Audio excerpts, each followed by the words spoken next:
As Ukraine reels from the latest Russian attacks, including one on a residential building that killed more than 40 people, the U.S. and other NATO allies are preparing to send a huge package of heavy weapons to help the country push back against Kremlin forces.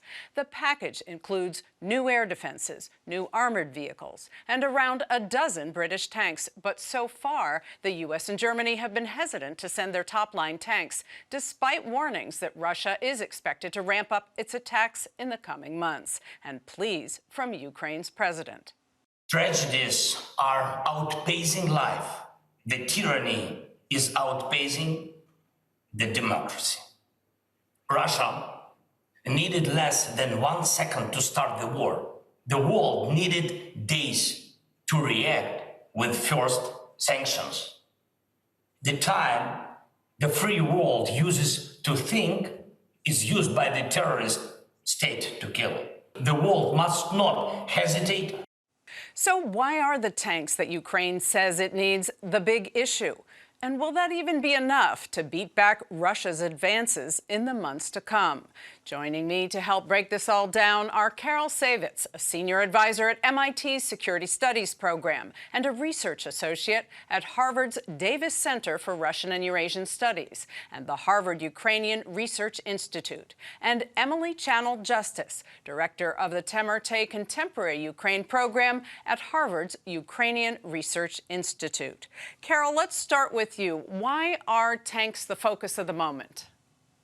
I think tanks are the focus of the moment because there's, if you remember, the war started on February 24th. So there's a lot of anticipation of a renewed Russian offensive within the next several weeks, months, whatever. And the feeling is that the tanks that Ukraine has actually been asking us for all along are the way to halt that next forthcoming attack. The interesting thing to me is that I think Biden has been very careful and sort of equilibrating, I guess, not getting to a point where we're engaged directly with Russia. On the other hand, obviously helping the Ukrainians. The last I saw this afternoon was that the Germans have sort of said to the Poles, well, you can go ahead and export the tanks. We won't stop you, but we're not giving them. Right. So, and Carol, we should say that, I mean, a decision may be made between, now and later this evening. Right. But this seems to be a moment, Emily, where we're talking about a principle, as President Zelensky essentially said, stop bargaining about numbers. It's time to open up a principle of supply. What does that mean? Well, what President Zelensky really wants to see is all of Ukraine's NATO allies taking the same line, because that, I think, is what would really show Vladimir Putin once and for all that the West is on Ukraine's side and that Russia cannot win. And so while certainly Zelensky is going to be very happy with the tanks that countries like Poland have already committed to giving, as well as the increased support from Finland, Estonia, some of Ukraine's other smaller allies, having German support, for example, goes a really long way in showing that united front and showing that these allies will really stop at nothing to help Ukraine win this war. So, Carol, what's behind Germany's hesitation? We should explain also, by the way, that Germany can export its own tanks, but they need to give permission to Poland to re-export what they have given Poland. These are the Leopard 2s. Exactly. Which is why it was important when the Germans stated today that they wouldn't block Poland from exporting the tanks to Ukraine. There was no explicit permission. It's kind of like with a wink and a nod, please go right ahead. We're not going to do it. I think there are two issues here. I think that there's this long history of Germany, and I'm not a German expert, but long history of Germany wanting to engage with Russia. Think back to Willy Brandt and the Ostpolitik and everything else, and they're very hesitant to be out there sort of in front of everybody else. The Germans are also the most dependent on Russian oil and natural gas, and even though they have done very well in trying to reduce that dependence, I think they're afraid that they could trigger even more significant reductions in Russian supply. I think ultimately they will come along. I think that there's a lot of pressure on Scholz to supply the tanks. And let's not forget, to go back, Liz, to something that you said before, the British are also supplying their top-of-the-line tanks to Ukraine as well. So it may not be as much as Ukraine would like, but I think that there's certainly going to be more than there is now. And hopefully that would hold off any kind of Russian offensive. And we are sending any number of strikers of different kinds of military vehicles, just not the M1 tank. So logistics was raised by the U.S., fuel supply as a reason, one of the reasons they were not going to be supplying the tanks. But the Russians also seem to acknowledge logistics problems with tanks. It seemed like a sort of unusual thing for the Russians to say, well, you're going to have trouble with all that anyway, almost acknowledging their own problems. Carol, do you see something unique in that? You know, the Russian army turned out not to be the army that we all thought it was going to be, as we saw certainly last year and throughout the fall. I think the issue, and I forget which is which, I'm sorry, that the U.S. tanks use a different kind of fuel from the Leopards, and there are repair stations already established to repair the Leopards if they're damaged during the war, and there isn't such a system in place for the U.S. tanks. So it is more complicated than people would assume. It's not just lob some heavy-duty equipment. There's a lot that goes along with it. Yeah. So, Emily, some people look at this situation and might say, why string this out? If the Ukrainians are properly supplied, this can all come to an end much faster. So from your perspective, why does this need to be a delicate dance at this point? Well, I think there's still a lot of conversations, especially in Europe, about what will prompt Vladimir Putin to end this war. Emmanuel Macron himself, the French president, has been hesitant. He's been one who's mentioned kind of giving Putin an off-ramp, certainly ramping up the military aid for Ukraine is sort of indicating that Europe no longer has any interest in providing an off-ramp. And so I think it's to some extent not cutting off any options. However, I think that the European leaders are also starting to understand that Putin could stop this war at any point. Russia could stop this war at any point, and they are choosing not to. And in fact, we're most likely to see a ramping up of the Russian offensive either, around the anniversary of the war or sometime in the spring, potentially.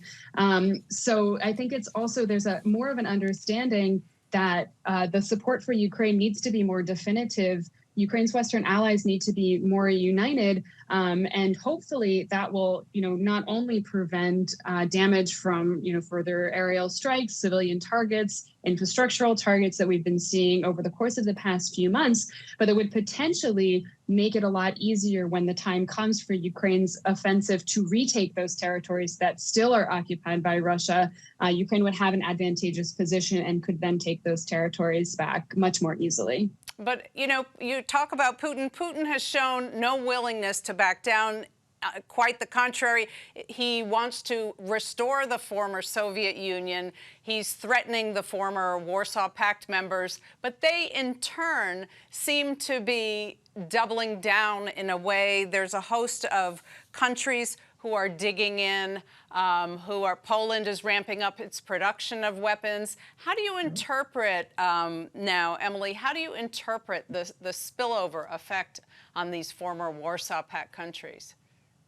Well, these are the countries that know intimately what it would be like to have Russia, first of all, kind of control their whole political economic system. They know that from experience, but they also are the closest to Ukraine.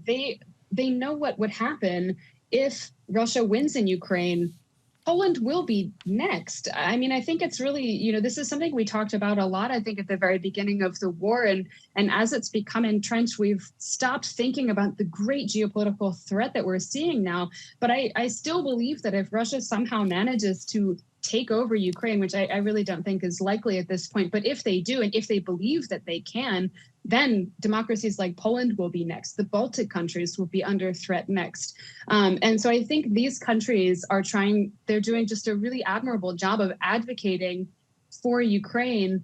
on behalf of Ukraine to the other countries that have more economic and military power to support Ukraine. I think they really understand on an existential level what is at stake here. Okay, well, Carol, right now we don't seem to be at a moment where we're talking about peace. But should the question of pursuing peace, has that been totally lost? Is that just, it's just not, it doesn't seem to be the moment for that. But what is the answer to those who still say we should be pursuing peace? I honestly don't know how you pursue peace at the moment. The Russians are clearly not interested in any kind of peace negotiations. At the point, I guess in December, when Putin listed a bunch of priorities, and then the Ukrainians did as well, there was no overlap at all between the minimal conditions for even starting negotiations. And I think Emily is absolutely right. At this point, it's become much more of a I'm not sure existential is the right word, but it's become much more of a philosophical fight about democracy and about not wanting to succumb to the authoritarian government and the brutality of the Russian regime at the moment. And another thing we haven't heard that much about, Emily, are migrants. There has been a massive outflow of Ukrainian migrants, but Russia may be pursuing this strategy, this pressure on civilians. Ukrainian civilians seem to be withstanding a lot of this. But do you think that is a targeted attempt to destabilize in some way? Is Russia could be pushing on the migrant issue, attacking civilians more, finding other ways to undermine European support through the pressure of migrants? Absolutely. I think there are two parts to the way of looking at this question. Certainly there's this push to hit civilian infrastructure in an attempt to demoralize Ukrainians, make them less likely to keep fighting. I don't think this is a strategy that's working. From what I'm hearing from people who have remained in Ukraine, they're just as apt to continue the fight however they can.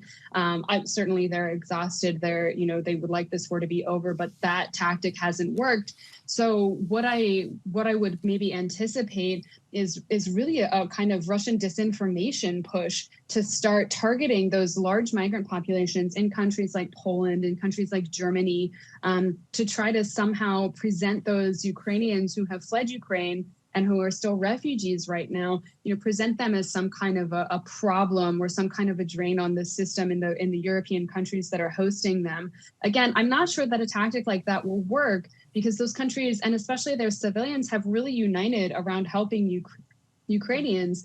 But at this point, I wouldn't be surprised to see Russia use, whatever informational tactics they can to try to stir up sentiment, especially now that they see European leaders turning a little bit more aggressively against Russia, right? They want to make sure that there's some public opinion that still supports Russia. And I think we're seeing that disappear over the course of the past few months. And Carol, how do you interpret moves from a country like France, which is now announcing they want to modernize their military? They're going to make good on the 2% contribution commitment to NATO.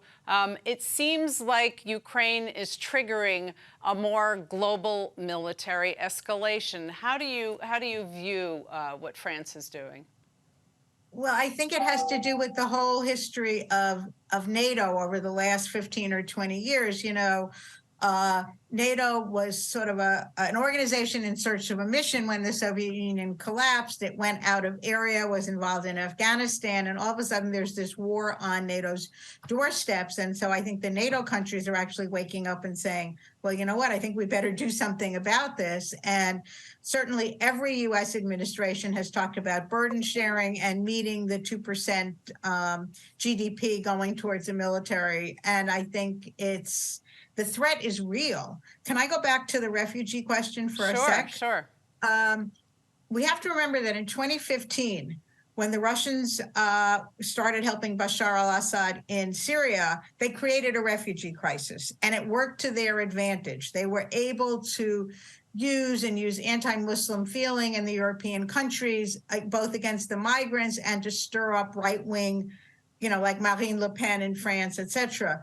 This time it's not working. I think they're hoping it's going to work by bombing the civilian infrastructure and everything. X number of Ukrainians have fled across to the Polish border or to the Hungarian border in the hopes that people will be resentful that government resources, say in Poland, are being used to help these migrants. It's not working this time. I think Emily's right that down the road there could be information tactics and everything. But right now, all the Russians seem to be doing is galvanizing public opinion against them and in favor and in support of the Ukrainian population.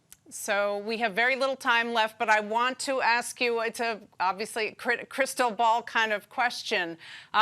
If all the military might is there, if the Ukrainians were to win, what would a boxed-in Putin do? He would be boxed in. We sort of tiptoed past the conversation about, nuclear threats or veiled nuclear threats.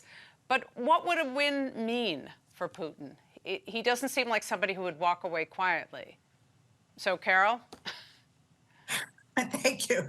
I think we don't know. I mean, there's no answer there. We're already beginning to see cracks within Russia. The very fact that some of the fighting is being led by Mr. Prigozhin, who's Putin's buddy, the Wagner group, that's not regular Russian army, and there seems to be some skirmishing, at least verbal skirmishing, between Prigozhin and Gerasimov and Shoigu, the head of the Minister of Defense and everything.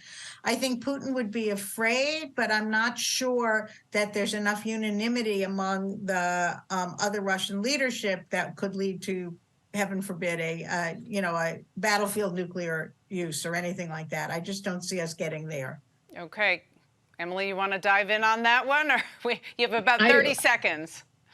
I hope you're right. I think I'm inclined to agree. I mean, the potential for, some sort of power struggle within Russia, I think it actually looks more likely with some of these disagreements about who's running the military, who should be leading the fight. Putin is obviously not delivering on what he promised, and a Ukrainian victory is going to make Ukraine so much stronger.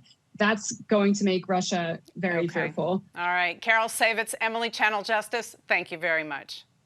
Thank you. Thank you.